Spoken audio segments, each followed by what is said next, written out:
posée, je me suis dit quel est le mot que je vais retenir si je devais qualifier avec un seul mot le métier d'ingénieur pédagogique, et j'ai retenu créativité. Pourquoi ?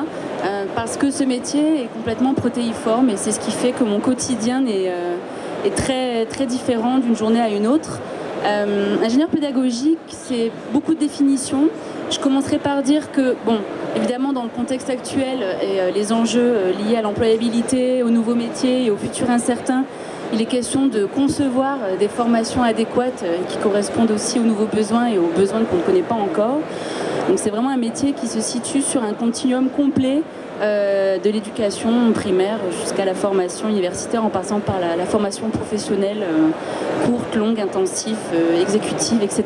Et ce qui est important de noter, c'est que c'est à la fois un métier qui est sur une verticale d'expertise très nette, la pédagogie, la didactique, donc il est capital de pouvoir s'intéresser à toutes les modalités d'apprentissage qui existent.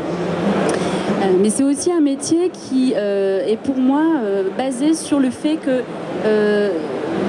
l'écosystème d'acteurs, des programmes et des projets est capital à connaître. C'est un métier qui se situe sur un axe global entre l'amont et l'aval, à savoir de quoi mon client ou mon partenaire a besoin, des contenus certes, mais comment surtout il va s'assurer qu'ils sont diffusés et compris. En fait, comment les transmissions se réalisent. Alors évidemment, c'est pas un métier neuf, ça fait depuis la nuit des temps que l'humain cherche à faire en sorte de transmettre des connaissances de manière optimale.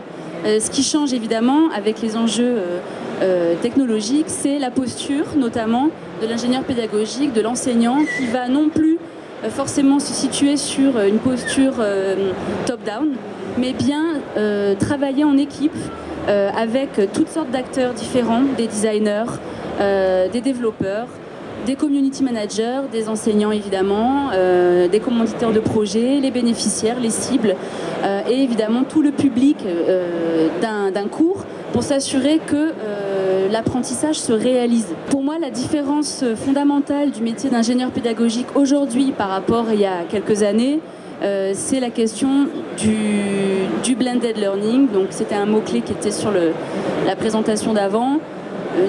Il ne s'agit plus vraiment de se consacrer uniquement au e-learning qui en effet est une composante majeure du métier. Est-ce que vous connaissez le taux de complétion d'un MOOC par exemple ?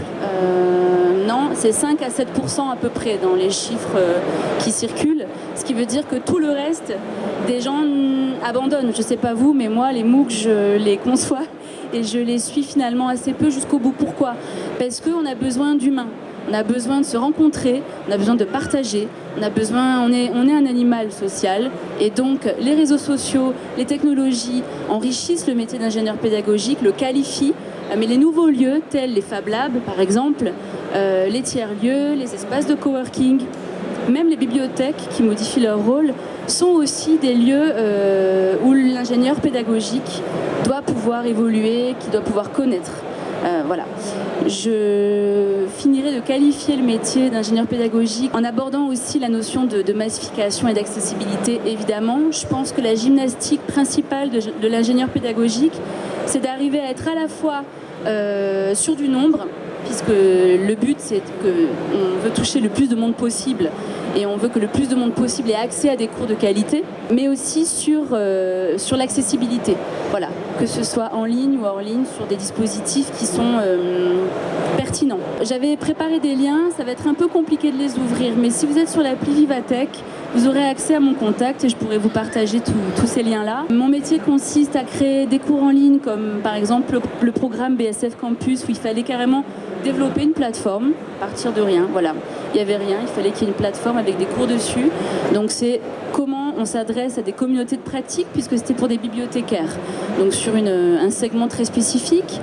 L'ingénieur pédagogique peut aussi accompagner des startups comme Wakatoon, qui est présente d'ailleurs sur le salon, à se, entre guillemets, pédagogiser, à savoir comment on sort du ludique pour arriver dans les écoles et de quelle caution on va se servir, qu'est-ce qu'on va aller raconter, entre guillemets, aux enseignants. L'ingénieur pédagogique, évidemment, conçoit des cours en ligne type Ionis où il s'assure à la fois du bien-être du professeur qui va enseigner, un petit côté babysitting, et en même temps de la production éditoriale pour être sûr qu'on est dans les clous sur les délais. Donc je vais conclure en disant voilà, s'il fallait résumer ce métier-là, une citation que j'aime beaucoup de Seth Godin, que je vous laisserai découvrir, et qui pour moi résume ce métier-là, qui ne consiste pas uniquement à répondre à un besoin, bien que ce soit évidemment la première étape, mais bien à impulser des démarches, que ce soit en ligne ou en présentiel, pour faire en sorte que les personnes, les apprenants,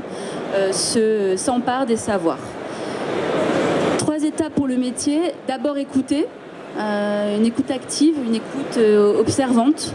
Ensuite tisser des connexions, tisser des relations, et ensuite impulser.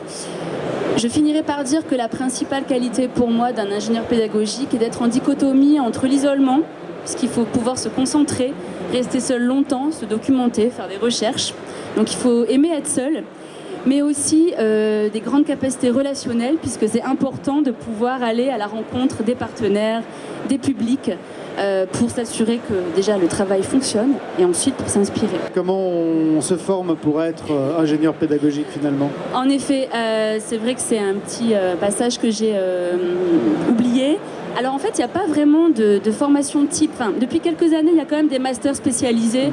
C'est très simple, hein. Vous tapez ingénieur pédagogique, master formation, vous allez tomber sur pléthore d'universités qui proposent ça à distance ou en présentiel. Niveau master 2, moi, j'ai un profil très littéraire à la base et linguiste, et après, j'ai jamais trop su choisir entre plein de domaines. Finalement, ma posture, elle est enseignante à la base.